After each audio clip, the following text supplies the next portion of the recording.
Yo, welcome to Hard Pass. I am your host, Jacques Slade, and according to this meme posted by Mark Hamill, if I was a Star Wars character, my ship would be shot down by Jar Jar Binks. Basically, if your first name starts with J, you're screwed. I mean, my producer gets trained in the ways of the Force by Jar Jar Binks, and I'm not sure that's really better. It's really not. Okay, let's start with some news. New Balance debuted a new commercial called Runs in the Family featuring Kawhi Leonard, Jaden Smith, and more. It's a good first effort, but it also feels like a commercial Nike or Adidas would have done in 2010. It's like when your parents discovered Facebook 5 years after you already deleted your account. So, NASA is planning to visit an asteroid called 16 Psyche that is full of precious materials, including gold worth up to $700 quintillion. Of course, any economics 101 student can tell you that much gold would destroy demand and make them worthless when they hit Earth, but that just means I'll be hoarding our next most valuable resource, reflective Yeezys. Maybe that's why Kanye's been naming them after moon rocks and random words he probably found on a NASA brochure. Bella Daphne, a 19-year-old cosplay star, is currently selling used bathwater to her fans. She's warning her fans not to drink said bathwater because, it's bathwater. I guess Kevin Durant was ahead of the curve with that whole bathwater thing. Ice cream freezer displays are the new sneakers behind the counter thanks to some jackasses who are taking them out, licking them, and putting them back in the freezer. And now some stores are putting security guards by the freezers, which opens up a whole other set of problems. Like, really? Even ice cream is problematic now? Alright, so this week Forbes released a profile on Kanye West, and based on the tone of the piece, I think we're supposed to like him again. Honestly, I've forgotten what part of the cycle we're on with Kanye anymore. I do think we're due to cancel him again in a few months, probably when he watches Kyrie Irving play in Brooklyn and they talk about flat earth theories or something, but the profile brought to light a few things even I didn't know about Yeezy the person and Yeezy the brand, like how he owns 100% of it and how sales of his sneakers are on track to hit 1.5 billion by the end of the year, half of what Jordan does annually. Somewhere, Matt Powell has to be eating some Yeezy boot-sized crow because that's not some small number you can scoff at anymore because he's some celebrity with some influence. But what really got my attention was the circle of Yeezy samples they laid out for Kanye and Forbes writer Zach Greenberg to check out and witness. Like, regardless of what you think about Kanye as a designer, it's pretty awe-inspiring and a little humbling to see them all together presented as a totality of Kanye's work. Sure, I haven't worn any of the Yeezys I currently have aside from the Nike pairs, but the process where he takes and leaves out pieces to get to the product we have on our feet is something you can never really comprehend until you see it all out there. I guess the takeaway I had from this is, yeah, sometimes Kanye says esoteric stuff that doesn't always make sense, even if you hit the 15 seconds back button a few times, and that he uses the Bible to prove a point about clothing, but this is as close as we're going to get to the old Kanye, and honestly, I've missed it. Just don't let him anywhere near TMZ, I guess. And now for our top story. It's July, so that means the internet is talking about the top moments of the year so far now that we have passed the halfway mark. Now, we here at Hard Pass would like to remind you that we are above that kind of cheap attempt for content and no, that's a total lie.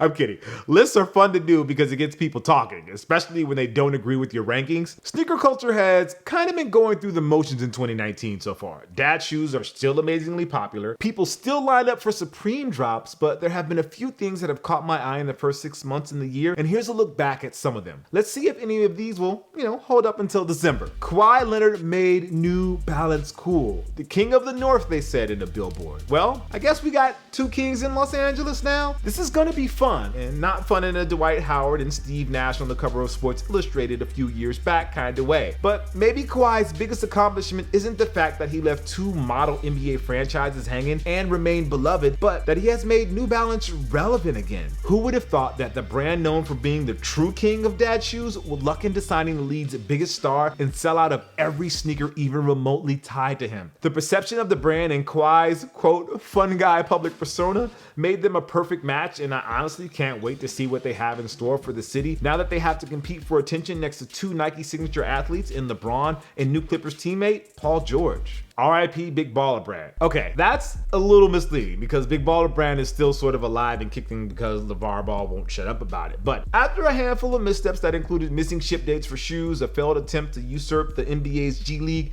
and a scandal that rocked the foundation of the brand, Lonzo Ball has stepped away from BBB, even going so far as to cover his tattoo of the logo. And if Big Brother is on the way out and Melo is wearing Kobe's to the Drew League, what are they gonna do? Build around Jell-O?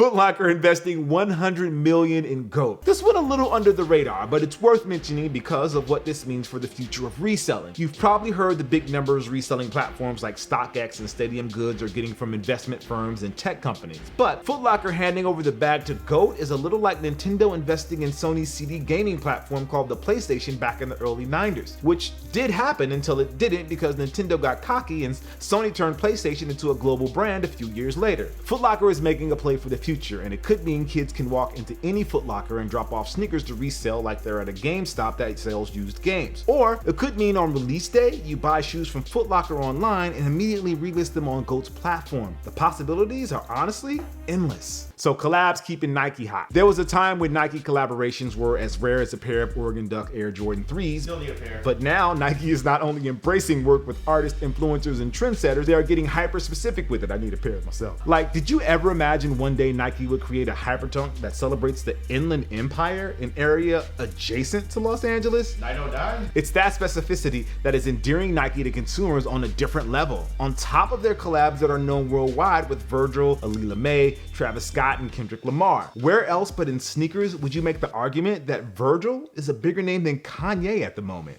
Unfinished sneakers are the wave. I'm not even talking about the off-whites because that's so 2017. That's my best Valley girl. I'm talking about Jordan Apex Utilities and those amazing Nike Free Trainer 3s by Matthew Williams with the detachable crampons that have produced countless sneaker memes on Instagram. Have you seen it? Sneakers that look like they were pulled out of the factory just before they go through their final pass give them an edge that you just wouldn't get from a polished gym like an Air Jordan 11. I mean, technically, Fortnite is still in beta phase, so it's been out for 2 years now, but sneakers in beta is a new concept that I just don't think we've seen the last of yet. All right, what are some of the sneaker trends you've seen in 2019 that would make your top 5? Let me know down in the comments below. And now for this week's Hard Pass, where we take a look at something in the culture that just needs to go, like Floyd Mayweather getting embarrassed during a charity basketball game. Again, last year it was Brittany Elena blocking his shot clean and acting like he got fouled.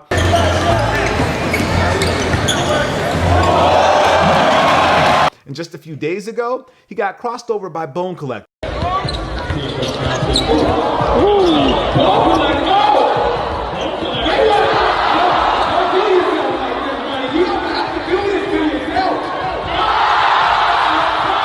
Come on, champ, what are we doing? And don't think we didn't notice you're wearing the same Silver Surfer foam posits in both games. You can't be calling yourself Money Mayweather and wearing the same kicks on the court a year apart. Like, Gucci Row at Drew League would not let you hear the end of that. Anyways, so this past week has been crazy in terms of NBA player movement. Like, it's been crazy ever since LeBron's decision nearly a decade ago, but this is unlike anything we've ever seen. So many players are in so many new places, I can't even get a decent fan-made roster update in NBA 2K anymore because there's been so many trades and signing that nobody can figure out where to put Carmelo.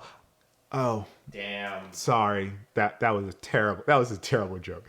This is the player empowerment era at its apex, and it has turned what should be the league's offseason into a content machine where we spend as much time investigating players' social media activities as we do watching actual games. By the way, did you know the Charlotte Hornets Summer League team lost to a previously winless Chinese national team? There's so many inappropriate labor jokes there, but I'm not even gonna do that. There is a downside to all of this movement, and it's the recipient of this week's Hard Pass, NBA jerseys. I don't like being Grandpa Simpson who yells at the clouds, but back in my day, buying a jersey was an investment in the team and the player, and you knew you were going to get some mileage out of each purchase. Like, I could be confident that buying a Nick Van Exel Los Angeles Lakers screen printed champion replica jersey in 1994 because he was going to be a part of the franchise for years to come. And if he does get traded, like say to the Denver Nuggets in 1998, the jersey was already worn out by then. I could move on and buy one of those newfangled Nike Swingman jerseys with the number stitch on of, say, I don't know, Kobe Bryant. Swingman jerseys were my jam in the early 2000s because they were the closest thing to expensive authentic ones that Nelly and the St. Lunatics wore in every music video. If you took care of your Swingmans and didn't just throw them in the washer for the numbers to get white stains, you can still rock a Kobe or an Allen Iverson to this day and it still looks fresh. But now, imagine investing $120 in a Blake Griffin Clippers jersey or a Paul George Thunder jersey or a Kevin Durant Warriors jersey. All of them are on different teams now. And why did I mention those three in particular? particular? Well, because they were the big names Nike used to reveal their new partnership with the NBA in 2017. I know because I was there. I was right next to Kevin Durant. I used to think it was kind of weird for Nike to keep on selling Kobe Bryant Lakers jerseys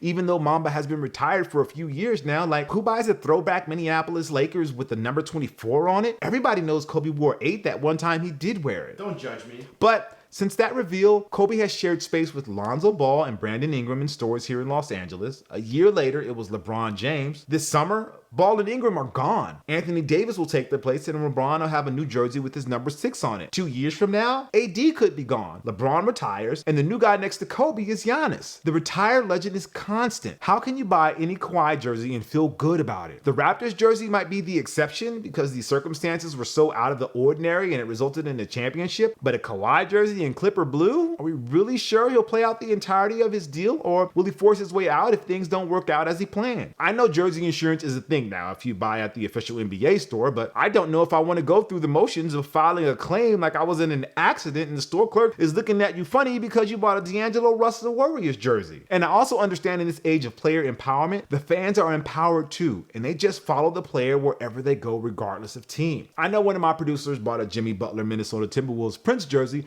for half price even though he knew Butler was about to be traded to Philadelphia at the time because he thought it was hilarious. It is. I guess what I'm saying is I'm happy that the players have this much power because it's a whole lot better than it being the other way around. But there is this one small thing that I'm sad is no longer part of my Laker fandom. I guess what I'm saying is I can't wait for that smart jersey NBA commissioner Adam Silver showed off this past All-Star weekend. I'll pay a little extra for the ability to change the back of my Lakers smart jersey. At that point, LeBron can change his number to anything he wants. And that's our Hard Pass. All right, that's gonna do it for the show today. Thank you guys for watching Hard Pass. I'm Jacques Slade. If you like the show or wanted to get better, leave some feedback in the comments below and don't forget to like this video and subscribe to the channel if you haven't already. I appreciate you and I'll see you guys next week, but not before showing you why gender reveal stunts are probably next week's Hard Pass. I'll see you guys soon. Peace.